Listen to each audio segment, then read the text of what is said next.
این فیلم در مورد 2 دوست صمیمیه که منتظر سفرشون به خارج شهر هستن. کیتی که در مورد رابطه جنسی خیلی سختگیر و سنتیه و اسلون که برخلافش اصلا سختگیر نیست و هیچ حد و مرزی براش وجود نداره. اونا قراره طی 1 ماه توی مزرعه کار کنن تا بتونن برای خرید برن نیویورک.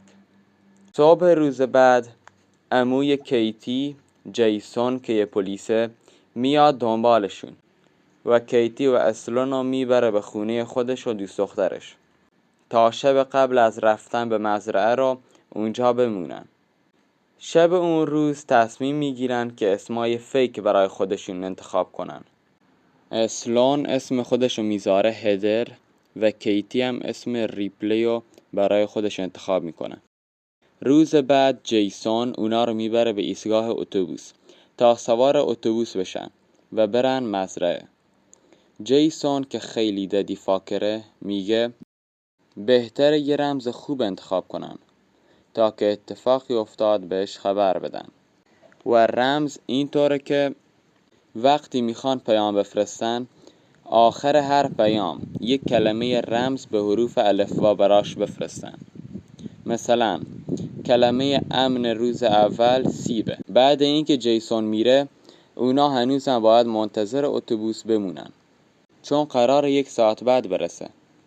به خاطر همین تصمیم میگیرن برن توی کافه منتظر بمونن و تا وارد کافه میشن از 2 مردای توی اون کافه خوششون میاد و میرن روی میز اونا باهاشون میشینن. این 2 گونگلابی خودشونو به عنوان 2 برادر به اسمهای جد و لوکاس معرفی میکنن و اون 2 بانو هم خودشونو با اسمای فیک معرفی میکنن. این 2 برادر پیشنهاد میدن که تا مزرعه برسوننشون. کیتی اولش بیمیله و نمیخواد باهاشون بره، ولی چون اسلون با نگاهش ازش میخواد که برن اونم قبول میکنه و بعدش هم با ماشین اون 2 برادر باهاشون میرن. اما همه چی اونقدر هم خوب پیش نمیره. این 2 برادر از قصد از مزرعه‌ای که قرار بود پیاده بشن میگذرن و این خیلی اونا رو میترسونه. وقتی که میرسن با مادر این 2 برادر آشنا میشن و مادر ازشون میخواد قبل رفتن بیان داخل و یه چایی هم بخورن. همون لحظه عموی کیتی پیام میده که حالتون خوبه و کیتی هم طبق قرار میگه حالش خوبه و رمزو مینویسه و از چیزی که مادر اون 2 پسر آورده بود میخورن. اما انگار تصمیم اشتباهی گرفتن و وقتی هم که میفهمن خیلی دیر شده و دیگه نمیتونن فرار کنن. دخترها بیهوش میشن و میبرنشون توی خونه. صبح روز بعد کیتی و اسلون توی 2 کانتینر زندانی شدن و قرار ترتیبشونو بدن. جد میاد و میگه از این روز به بعد سولاخو شل میکنید و هر روز ترتیبتونو میدن و فقط چیزهای ضروری بهشون داده میشه. این کونگلابی اسمش بوریسه، رئیس جده، میاد و گوشی هاشونو چک میکنه تا ببینه که در مورد جاشون به کسی چیزی نگفتن. وقتی گوشیشونو میگرده هم رمزو میفهمه هم اسمای واقعیشونو. چند لحظه بعد کلانتر شهر متوجه میشه و میاد تا اون 2 دختر رو نجات بده.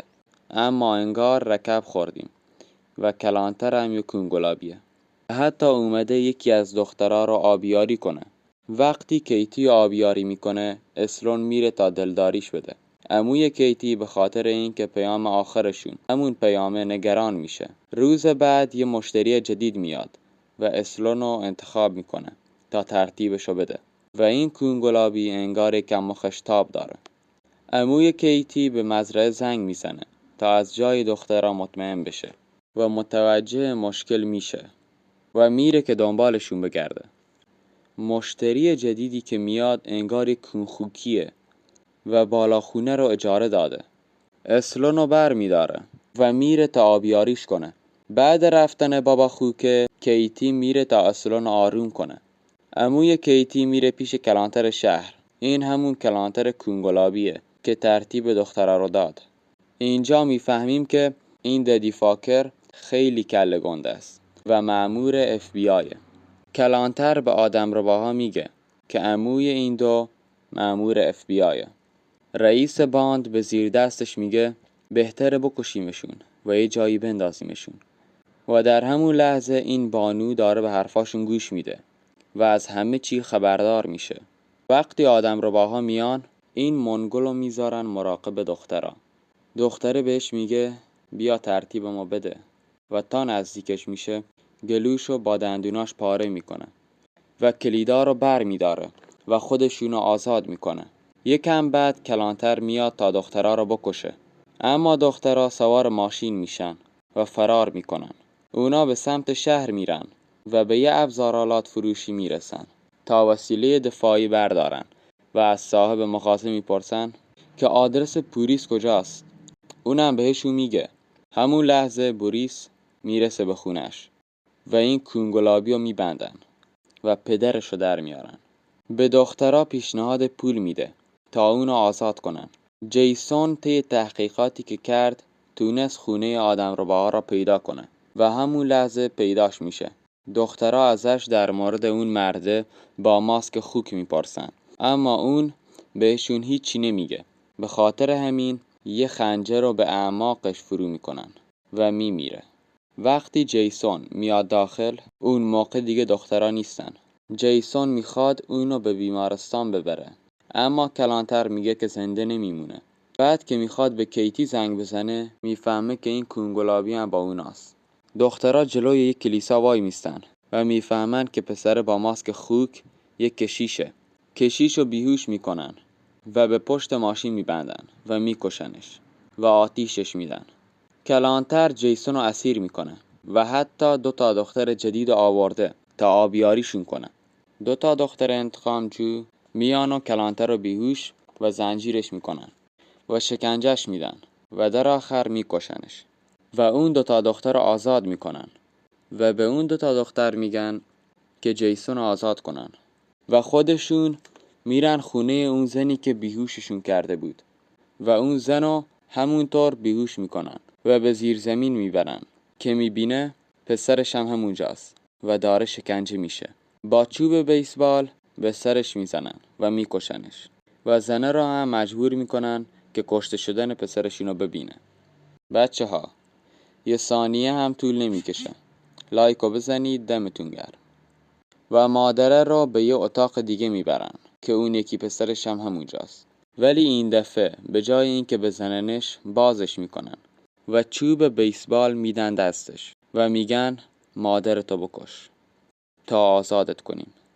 اما پسره قبول نمیکنه و کشته میشه. مادره میگه من کلی پول بهتون میدم، اما دخترها قبول نمیکنن و با ماشین چمنزنی اونو میکشن. جیسون میره خونه کیتی تا اون 2 رو سوار کنه و بفرستنشون به نیویورک.